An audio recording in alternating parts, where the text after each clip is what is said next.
Hello, family, and welcome to another episode of Car Biz Leaders Live.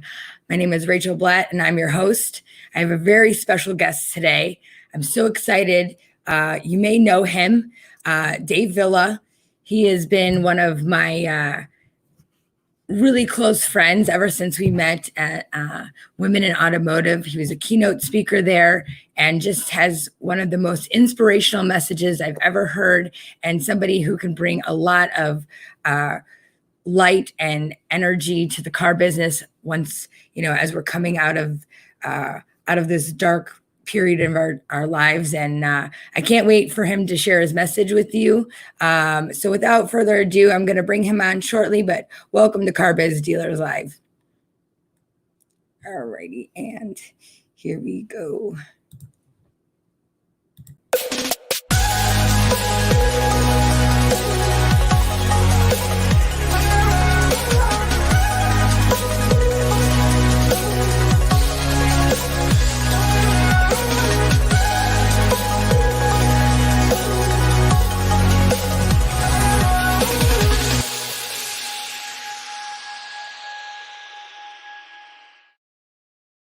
All right, guys, please welcome Dave Villa.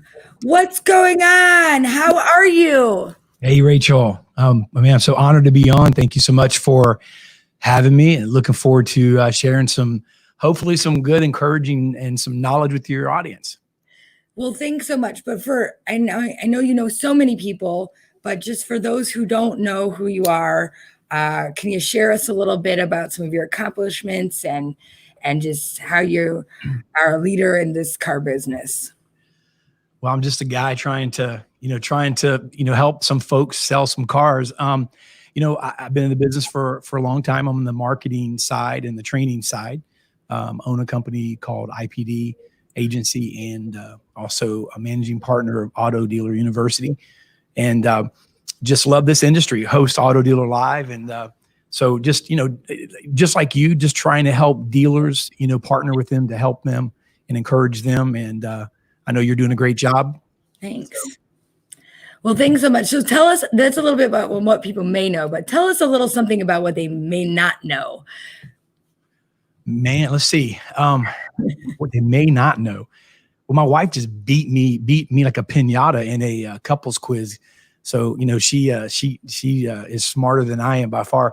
I think that maybe the one thing that people, I guess maybe the misconception is that because I'm always on video or always training, and maybe I do that well, I'm kind of shy. I'm not the guy that's going to go into the room of 150 people and be like, "Hey, look at me," But if I get in front of them, I'm fine. But I'm not the guy that's gonna do that. So I kind of just observe, watch, and so I don't know. Maybe that's a misconception.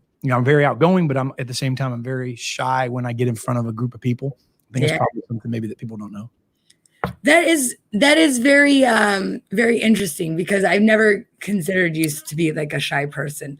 By the way, your new grandbaby is absolutely adorable, and what a beautiful family you have. So I love watching you with her. It's so nice, Oh, thank you. Yeah, she is awesome. That is something that no one could possibly, they could describe it, but they couldn't describe it well enough. It's that's amazing.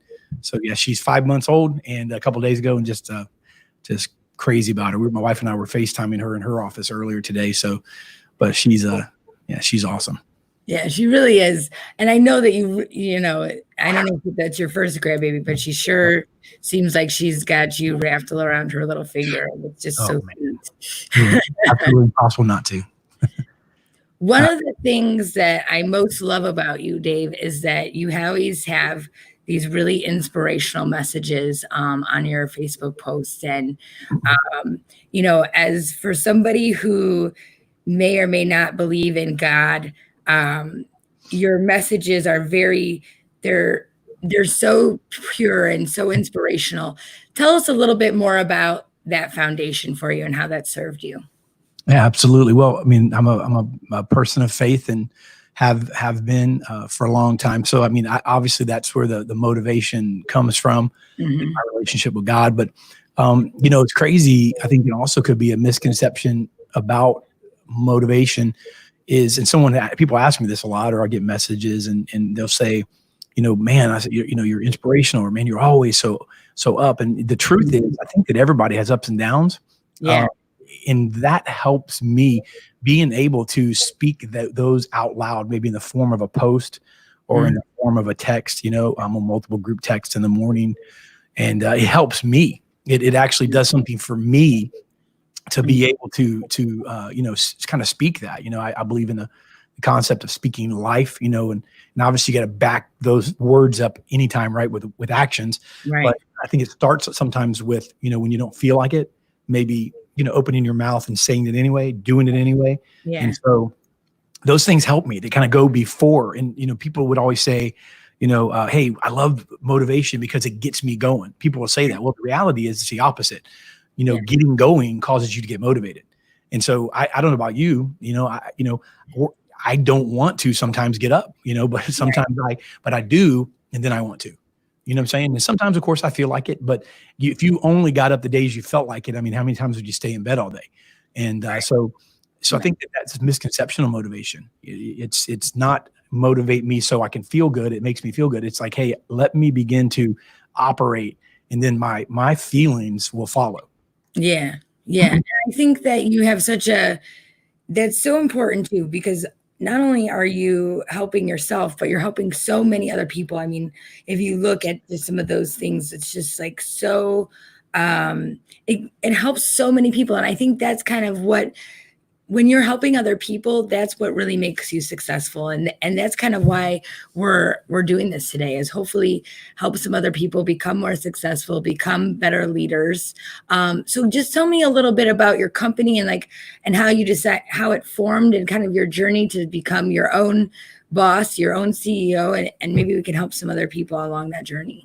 Sure. And one thing I'll say about the thing you just mentioned about helping people and it leads to success is, we as business owners, as entrepreneurs, as car people, GMs, whoever's listening, like that falls into that category.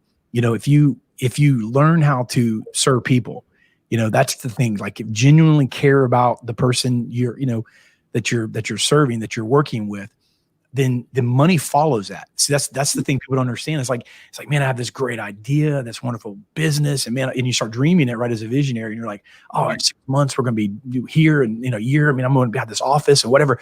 Well, the reality is it takes money and sales. Oh, who's money attached to? People. What do people care about? Themselves. So if you start serving the needs of people, money's attached to them. So it's the genuine, the motive needs to be about the people. Money is like something that follows as a byproduct, of helping people accomplish their goals. But with regards to, business, I'm 47, I'll be 48 in June. And so I've been doing this a little while. And so I started in my 20s. To be honest, as an entrepreneur, somebody who, I think by definition, you can't really be an entrepreneur unless you fail. I failed a ton. Just fell, got back up, tried this, it failed. And, I would encourage, so I'm often say this because I've mentored and through leadership, different people that thought they were or wanted to be entrepreneurs. And you find out really quick, you separate the men from the mouse from the men, whatever, kind of phrase. You separate that very quickly, because an entrepreneur is not someone with just a good idea. It's someone that has the desire to see things change so bad that they're going to go through failure after failure after failure until they reach success. They can't stop. They're almost a serial entrepreneur, And so early on, I learned that the hard way. And me too. You're not alone. I don't know anyone, though, that has had any measure of success that hasn't learned it the hard way. I mean, if they really are honest. I was saying something earlier on a podcast that I did, sometimes these gurus that are out there, right, that they act like they have the Midas touch, and the reality is I don't know anyone who does. And what I mean by that is, just because you're good at something doesn't mean you're good at everything. And if they're really honest with you, the way to success is just not quitting. It's continuing to go, right? Making adjustments along the way and having the perseverance to not stop, because if you don't stop, how can you lose? And So I think that that's the thing that sometimes people don't want to share with you. The reality is they were just too stubborn to quit. Yeah, I'm a stubborn person, and you go through so much failure, and you fail with people, you fail with processes, you fail with more people, you fail with a certain way of doing business, and then you have to change it all over again. And it takes a lot to keep standing back up. I call it getting punched in the gut, and then having to come back from it. We just, I feel like, and maybe you can shed some light on this. I feel like for a lot of small businesses out there, for any business out there, COVID really punched everybody in the gut. What did you do to survive? What did you do to kind of fortify your business during that time or this time and really just make sure that you came out stronger on the other end? Yeah, absolutely. Well, I mean, yeah, if nobody could say they were immune to this. I mean, it was something that obviously in my lifetime, in anybody's lifetime, nothing has ever happened that has literally paused the entire world. So let's just talk about something that everybody went through. However, with it, I think that I'm going to say this. I mean, because I got to answer it truthfully. With us, we actually broke a record month in April, and again, faith helped me a lot during that, because I do believe there were just a lot of help from that area. But creativity, sitting down and really being able to adjust and make some adjustments on the fly to take in the car business, taking the message. This is the biggest mistake I think in the car business that a lot of dealers have made, because the reality is no one knew what to do. And if you rely on somebody telling you what to do, who's got the answer? What OEM has the answer? What government official has the answer? So I think that we have to really look at what's best for me. And so I think the mistake that a lot of dealers made, and it was through not knowing what to do, was they did nothing. And nothing at all, because you were too afraid to do something, is not the answer. So not that's certainly not coming down on anyone. I'm just saying that's probably the biggest mistake. So the OEMs put out, as some of the strongest incentives on the market ever. But nobody really knew about them. Right. And I think there's definitely avenues for that too, but the communication towards that too. And a lot of different states had these different rules of shutting down, but even in those particular states, you meet by appointment, and there was bringing the sales process online. And there was a lot of creativity that I saw. What are some of the things, some of the creativity, what kind of creative things did you guys come up with in terms of, getting out there? We turned to Facebook very effectively because Facebook usage went up over 50%. People, and if you really think about it, people went from not being able to be socially together, but they're social. People are social, and they're and they're going to jump to a platform like Facebook where they could be around people digitally, and so that's just going to happen, and it did, and so it just made more individuals there on it, and so. One of the things, and you're right, dealers did get creative. Eventually what happened, I think, was there was a little bit unfortunately, there was a pause for a lot of dealers. Because everybody, I think, thought, well, surely somebody's going to do something. Surely something's going to happen. And surely this isn't going to last that long. And as it began to just last longer and get deeper, it's like we all were going, whoa, I've never seen this before. I think that it went from hey, let me just hold off for a week here and see what's going on, to oh crap, And but dealers did get creative. We started going to Facebook. We communicated on behalf of dealers through messaging, through creative copywriting, and as well as video. We did a creative message on articulating the OEM's incentives. So I firsthand saw, and when I mean thousands, I mean thousands and thousands of customers, not dealer customers, customers, thousands, Rachel, of customers in the last 2 months that we have personally touched for our dealers that never mentioned COVID, never mentioned anything like that, never wanted to know if you sanitize your dealership or if I need to wear a mask in, which I know that's a real big deal, but they never mentioned that, and they were interested in buying a vehicle during this time. And so I think that creativity paid off immensely for a lot of dealers that we were able to work with. But unfortunately, a lot of dealers, then there were some states that got killed. I mean, like Pennsylvania was really got slammed because they had to shut down their dealerships completely. Yeah, up here too, in Michigan for sure. It was a real bummer for sure. Yep. One of the things, I'm so glad that you said that about all those people that you touched. I think a lot of times people want to know that the customers want to know that they're cared about. Everybody knows what's going on in this world. Everybody knows what's happening. It's on the news and it's in your email box and everybody is doing. I think what is refreshing is maybe taking that off of the table. So I feel like that was really a smart move. Most people want to know that, but that's something that you can it doesn't have to be in the messaging. People want to be like, it's a community. We're here to help you. There's so many things that small businesses do for their community. This is one of the things I want to talk to you about in terms of giving back. I know you're a man of faith. We talk about faith without works is dead, but like giving back, like you literally have given back to me this opportunity. Car Biz Leaders Live the live part was all day Villa, and just like, this is like way of giving back to you who've had me on your show so many times. How do you, communities giving back to their customers, how do you share that message with the community from a dealer's perspective?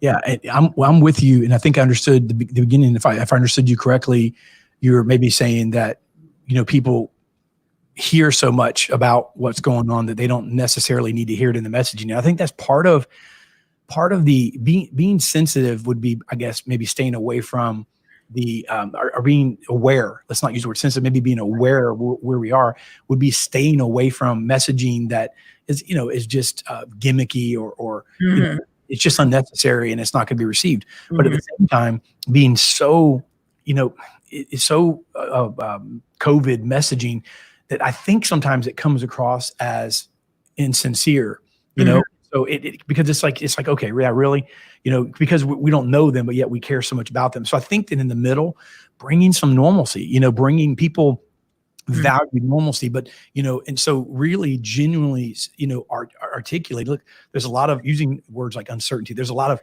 uncertainty and, but yet in this uncertainty, we have a lot of vehicles, and due to what's going on. So we're going to make an offer to you, the public, to make this happen. We went to the manufacturer. The manufacturers offered some incredible incentives. So we mentioned that. And then, and then the reason why the 0% or deferred payments matter, for instance, so say them, but then follow up with, some, and so this uncertainty will not last, but 0% for 84 months, that will. That's a long time. And everybody should be out buying a car right now, honestly, because of those manufacturer incentives. I mean, I truly feel blessed by the situation. I've had a lot of, I went through a struggle. We lost a lot of our business, but there was a lot of blessings that have come out of this situation. What are some of the blessings for you that have come out of this? Yeah. It just really caused me to view, the world different and view the people hurt. People, people are here, what our purpose is, what my purpose is, what the greater purpose is. It's just made me realize, because there's a lot of people that are hurting right now. There's a lot of people that, as businesses, it's impossible in a business. The car business has been blessed. Really, it has, because it's remained open for the most part. Even if they've had to modify, they have been blessed. And even if some dealers chose not to say something or do anything or shrink back, they had the opportunity to at least. Right. There's restaurants and there's, nail salons and there's, barbers, what have you, that in retail stores that did not have the opportunity to do that. So I think that, with regards to that, I become more aware that, that people probably are hurting in this time. And, I'm a person that our business went through a season of blessing the last couple of months. And I'm blessed, my family's blessed, but then I'm thinking, wow, what if you didn't have that? What if you didn't have anything to hang your hat on? What are those people going through right now? So it just made me be aware, Yeah. and kind of realize that, maybe pause a little bit, see what's important. And I think that's probably always a good thing. Unfortunately, it takes situations a lot of times like this to make us do that, but slowing down a little bit. Yeah.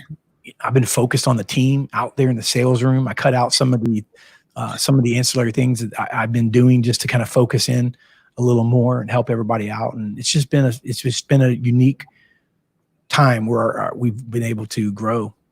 Yeah, I think that that was one of my blessings as well, was being able to take a step back and really focus on fortifying some of our business and what was working and what wasn't, and just really making sure that when we were able to come back, that we came back strong. And another blessing was that for me was that a lot of people in our business, the car business, reached out to me to make sure that we were still okay, and tried to give any business they possibly could to us. And it was just like a miracle for me because, as a new entrepreneur, my company's only 2 years old, you go through, we talked about it earlier in the episode, just like how hard it is and not quitting. And that really just gave me a lot of strength to continue to move forward.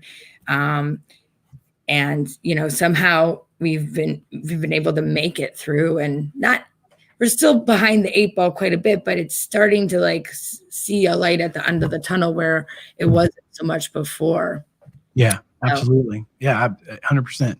I agree with you. And that's admirable that as a new entrepreneur. I mean, I've been doing this a long time, and it's not easy for anybody, and anybody that says it is, it's not, because change is never easy. And I mean, it's just not. It by default throws us out of our comfort zone, which is good, but it doesn't feel good. And if you're not prepared for it, there's always usually a step back. And then, if your human nature is to, view that as a negative, because it was thrust upon you and so forth. And there's, of course, a lot of negative and things that are not good. Yeah. But overall, I mean, again, I'm a man of faith. I believe that, all things, work together for good, all things work together for good to them who love God, according to his purpose. So, I mean, I view it that way, and it doesn't feel that way. And I need myself to record that and play it sometimes back to me, when I'm going through something, but the reality is it's, we are blessed, and, we'll recover. And someone like you that obviously is an entrepreneur that didn't get into this for the short term. Yeah. You're going to come through the other side, and you're going to be better for it. Yeah. I think when at the end of the day, success is not a straight line for sure. Tell us a little bit more about what else gets you through. I mean, isn't the only, I only bring it up because we just kind of gone through it, but tell us about how you've overcome some past struggles, and just so we can kind of shine the light and keep moving forward. I mean, I know you're a man of faith, but what are some of the other things that you do to kind of fortify yourself and push yourself to keep moving forward and grow your business? Sure. It's, I mean, in a lot of that's it is centered around faith, but it's also personal, not motivation, but personal edification, study, things I do, routine that I do. I keep myself hyper, on point for certain things, starting at certain times in the morning. When I get to the office, I try to, I'm very routine oriented with certain things. And I've learned over the years by nature, I could be, if I allowed myself, I could be a person who could procrastinate or allow myself to let things pile around me. But so now I cut things out. You only get a certain amount of time, so I cut things out. In particular, about what things I do. I had a meeting just recently, right before this, maybe 30 minutes before this podcast, where some folks were here. I knew they were coming in to meet with me, and they met with my general manager instead for a while. I walked into the end of it. Rather than being in the meeting, I was in the meeting for 10 minutes. At the end, I don't need to be in there to fact find. So I used to soak up that and do that and be involved in more of it. But now I just regiment my time. I segment my time, and it's because you can only get, I think that's really big key to success for people. You only get X amount of time, and you have to start evaluating what is going to be, what's important, what's more important. And, so I'm really hypersensitive about that more than I ever have been. And so I try to just make sure that I am cognizant of what I'm doing and what I need to be doing. Right. I love that because I feel like, and sometimes you feel like as an entrepreneur, the boss, that you have to be in with these big client meetings and you really don't have to be there the whole entire time. And, it's like, all right, I've got to make sure that I hold on to this or whatever. But for the most part, that's absolutely true. They want to know that you're the face and that you got their back, and then let your people take care of it. And I think that's so important. Tell us how else you organize your time. Time is a very essential aspect for me in success. And I want to learn more about how you kind of break that down a little bit more. Can you expand?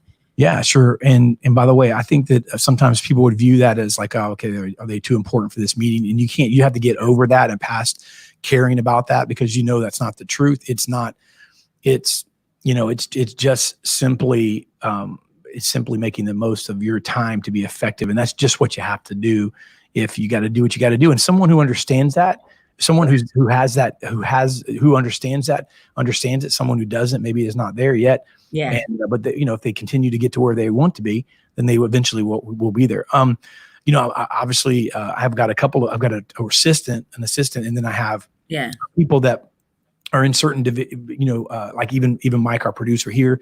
Right. Obviously, he's not my assistant. But he handles. My assistant has my calendar, but Mike will handle certain things like this and certain other things that are that have to do with video. I keep things very compartmentalized, and we have close to 60 people probably in this building, or 55 people, and so everybody's got a role. And there's other people that actually are involved in those types of things, and I keep we keep things very regimented where we don't involve everybody in something that everyone doesn't need to be involved in. And so I think that's important, making sure. My assistant right before this was walking over to my desk, getting, where I sit, and she was getting me up and saying, you have a podcast, you have it 2 or 3 minutes before, hey, don't forget 4:00. So just keeping, I have to have help with that. If not, and if I'm thinking of something else I do, and this is something that's probably a lot of people might, do, but I, at night, anytime, wake up in the middle of the night, whatever, and I'm emailing myself, copying my assistant, things that I don't want to forget about, things I wanted to remind me about. She might walk into 5 to-do emails, where she'll print them out and come over to me and put them down into a list. I'm very regimented on that, because if I don't write it down, I'm not going to do it, and I tend to procrastinate and double book. Right. So Ron says hi, Laura says hi, Kevin Campbell, Randy Hayes, thank you guys for watching for our show. With regimenting your time, your assistant helps you, got that. But when you go to execute, we talked about earlier, like how you kind of make a decision. How do you decide what you're going to put in the front? Is it a sense of urgency, and then what goes on like the back burner for now? And it was just something that was like, okay, I had a good idea in the middle of the night, and all right, but that's not something how do you decide how you're going to execute on those things, or do you just try to do it all at once?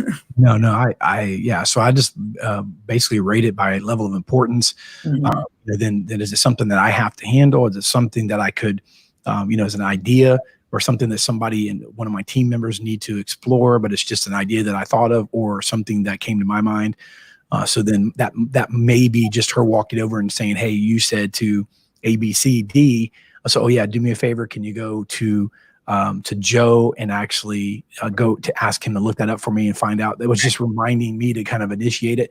So it's just really some things, of course, I'm doing. If it's a new project or if it's a new idea, I'll sit down with my marketing team for maybe 10 minutes. I say, hey, this is just an idea, just a spitball. Just write this down, guys, and do me a favor. Come back. Let's meet next week and just see what you can find out on it, and come back with some, is this a good idea, a bad idea? Will this work? Not trying to solve it. Back in the day, I would try to solve that in a lengthy meeting right there, and it would take 2 hours. I don't do that anymore. Just learning to prioritize those types of things. And I find that if we come back and talk about those types of things and let people, by the way, collaborate and let people go and do what they do best, they are more involved. They're more excited about it. And they're if there's a chance to poke holes in it, then, I want to know those things up front. So let them poke away and come back and say, hey, you know what? I looked this up and I don't think it's a good idea, or I don't think this because of that. And maybe I'm missing something. Or they may come back and say, hey, it was a good idea, but not the way you said it, but I did. How about this? And so, it's just, if we truly hire the right people and have the right people around us, then there are some true assets there. And I find that, they're going to be, I'm stronger by surrounding myself with people who know more about certain things than I do. I just want to try to tie it all together. So I just don't have to be involved. And there's a book I have that I read years ago that it's called Death by Meeting. Yeah, I saw that book. I'm going to get down and pick that up. Yeah. I went through my meeting phase, and this will be my last question, then we'll wrap up. My last question is these teams that you're talking about. How do you form these teams? What is some of the things that go into that? And like, how do you decide like how to round them out? I think that's very important, but even for like a small business, maybe there's one or two people on a team. How do you gonna put that together? How did you feel like you grew that? Can you explain? Yeah. I stopped early on doing what we tend to do and hire people like me, people like myself, or people like-minded. And so there's maybe have a one person or so that's like that. But I mean, I think that's a mistake to just surround yourself with a lot of you're going to be lopsided. So one of the things that, I think is necessary is to, again, look at your vision, look at the things that you want to accomplish, have that written down, have a plan for divisions, make the leaders or have the leaders, contribute to that. Well, then what does it take to hit that? What does it take to do it? What does it take to build that?